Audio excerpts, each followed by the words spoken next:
It's July the 18th, 2019. Cha-Cha, great job. I'm not sure why the schedule isn't revised. I've been working on this show. I've been looking in the chat room. Great job till the last 2 minutes. How about that? But it's good to be with you this morning, everyone. Welcome to Arnie's Fantasy World of Sports. Lenny will probably be back tomorrow, it looks like. I'm thankful and appreciative of the fact that he texted me late yesterday and asked me to fill in for him this morning. I got a lot of material for you, so let's look in the chat room right to start with. Charlie, good morning. It's good morning to Cam and Dave DeCabizzle and Easy Kill and Jim Ross and Lou Landers and Unholy Toledo and Guest In. I guess that's better than Guest Out.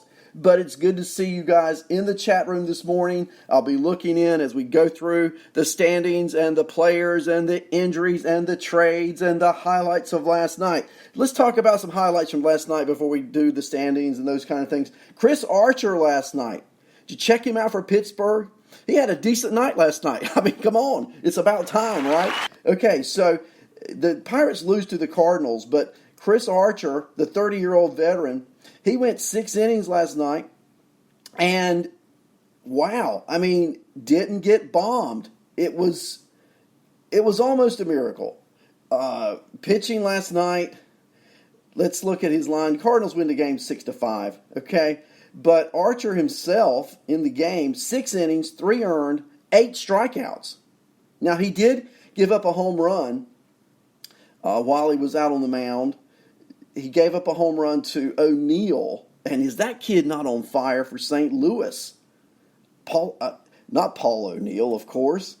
2 for 4 last night.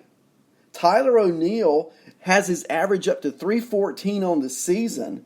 5 homers. He's got hits in 5 straight games. The Cardinals are winning while O'Neill is playing and hitting. So you just got to believe that's going to continue as we go forward. But Archer, a decent game last night. In that same game, Brian Reynolds went 2 for 5. He picked up 2 RBIs. In the 4th, it was a single to center field that brought in both Chris Archer and Jacob Stallings. He batted .369 in June. He had cooled off a bit, but he's picked up 7 hits and 4 RBIs over the last 7 days, and it looks like his stock is yet rising again. So, Charlie, I'm so sorry you didn't get Lenny this morning, but it's what we have, right? I mean, so we're going to keep going, okay? I hope you guys aren't too ticked off with the fact that I'm here this morning, but it's going to be a good show if you'll hang with me, and let's get some chat room chatter going, and looking forward to continuing the show. Okay, here we go. Unholy, good morning. And Charlie, again, good morning to you. Tyler Richards last night pitching for Miami, and Chris Paddock last night pitching for the Padres. And Chris Paddock was on fire last night. What a game. He took a no-hitter deep into the game last night for San Diego. And so I've got to talk about these pitchers right off the bat this morning. He was absolutely brilliant. He allowed 1 run in 7 2/3 innings. He had a no-hitter through 7. Starling Castro homered to lead off the 8th. The start was the latest in a long line of good starts for this rookie. He lowered his ERA to 2.70. He struck out 26.7% of the batters he has faced, an 11% swinging strike rate.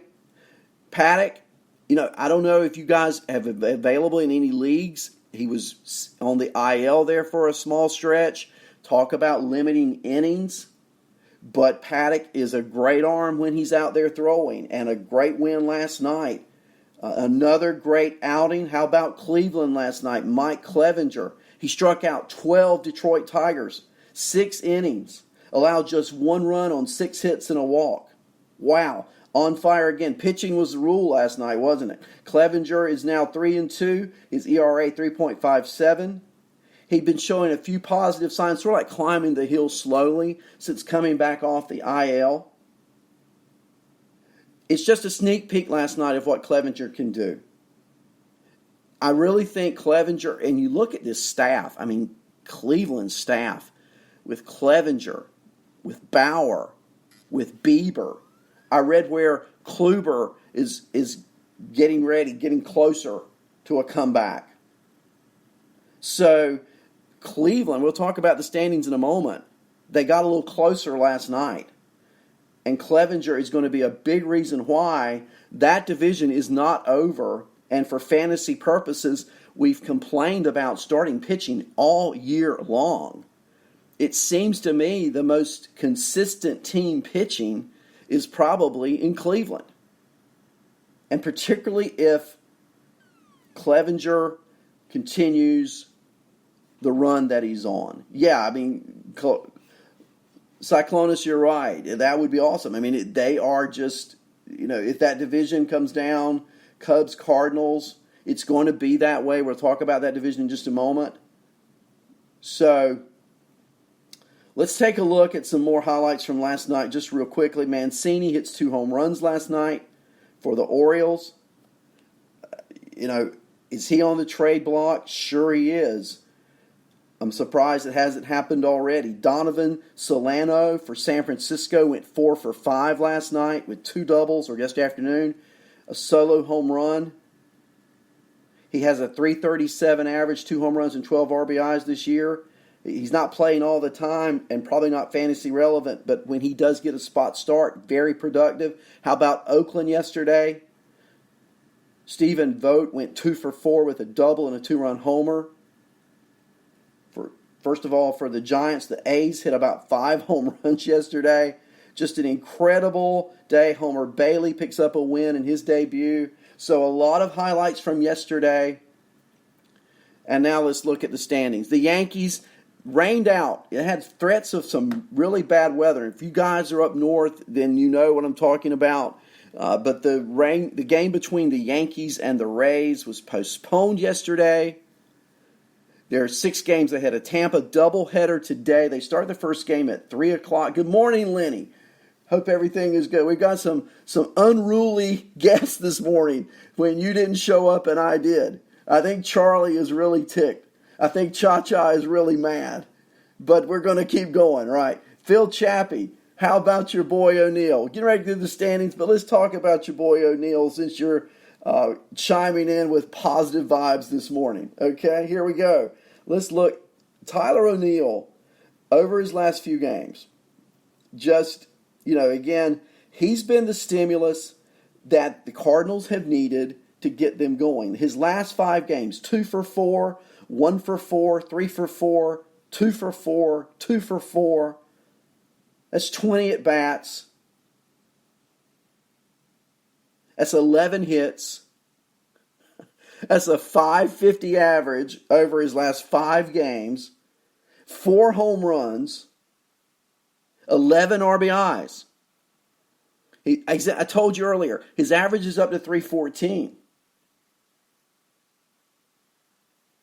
So you got to pick him up if he's available. I looked this morning as I was preparing for the show, and he's owned in 8.3% of ESPN leagues. I'm not sure what league you're in. I use that as a sample and an example to say that he's just not owned across a lot of leagues, and he's batting incredibly. Hader is not hitting.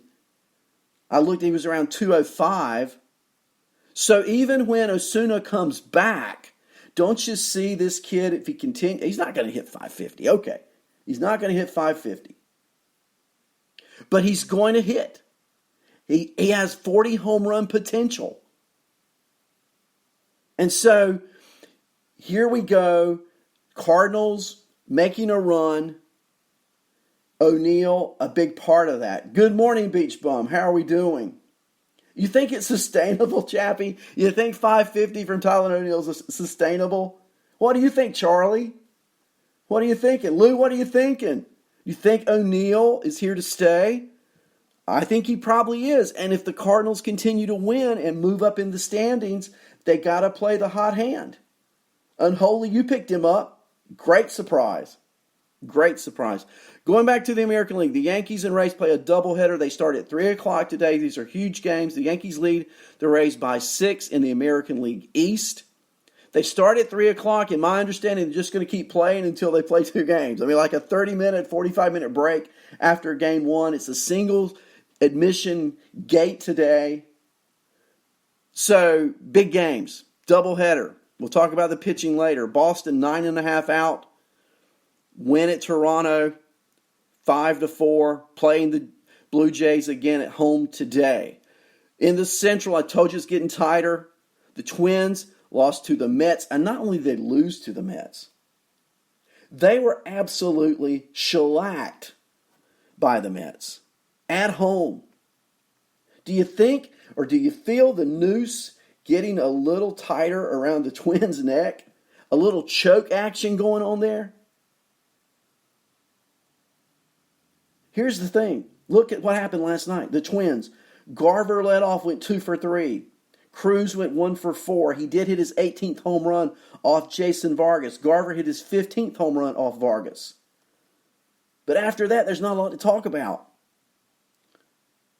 Rosario 0 for 4. Cron 0 for 4. Kepler did go 1 for 3. He's not leading off anymore. Garver led off last night. Gonzalez 1 for 4. Sano 1 for 4. Pitching-wise, Perez looked pretty good. 6 innings, 2 runs, 1 earned. They took him out. The bullpen imploded. The Mets scored 12 runs over the last 3 innings of the game last night. This is a box score worthy of notation. Because haven't you heard the Twins mentioned as possible trade suitors for some of these relievers? And last night's game is a clear indication as we talk about the trade deadline. It's now less than 2 weeks away. And so the Twins need bullpen help. Look at these lines, guys. May, the losing pitcher, blown save, pitched the 7th. Gave up 3 earned runs. McGill pitched the 8th. Gave up 6 runs in the 8th inning. And Adrianza, a regular, he comes in to pitch the 9th. And I hate that for fantasy, don't you? Particularly when the guy you're playing has a lot of Mets teams. If you're playing head-to-head and you're playing a guy last night who had a lot of Mets, and here's Adrianza pitching the 9th, giving up 5 hits in the 9th and 3 earned runs. So who was doing the damage for the Metropolitans? Well, Alonso hits a 476-foot distance home run yesterday. Pete Alonso, who's still hitting 270 on the year. That was his 31st home run. He now has 71 RBIs. What a great year for Alonso. McNeil went 1 for 5. Dominique Smith went 2 for 3 with 4 RBIs. Frazier went 2 for 5. But the big player last night had to be at the bottom of the order. The last 2 hitters in the Mets order, the 8 and 9 hitters, combined to go 7 for 9, 6 runs scored, 4 RBIs. Rosario was 4 for 4. Hechavarria was 3 for 5. And the Mets slaughter the Twins 14-4. Now, meanwhile, as I told you earlier, Cleveland, Clevenger on the hill starting the game for them. They win last night 7-2 over Detroit. And this morning when I look at the standings, Cleveland is only 4 games out of first place in the American League Central. Lindor 1 for 3, Mercado 1 for 4, Kipnis 1 for 4. And here's Jose Ramirez, the whipping boy of all fantasy owners. 3 for 4 last night with 2 runs scored. Freeman 2 for 3. Naquin 2 for 4. Naquin now has multiple hits in 4 straight games. He's raised his average to 290. And I already told you about Clevenger and his 12 strikeouts. But look at the bullpen. Simber comes in, gets his 10th hold. Oliver Perez. How old is Oliver Perez? Is he like 47 by now? Seems like he's been pitching forever. But Oliver Perez comes in, pitches to 2 batters, strikes them both out.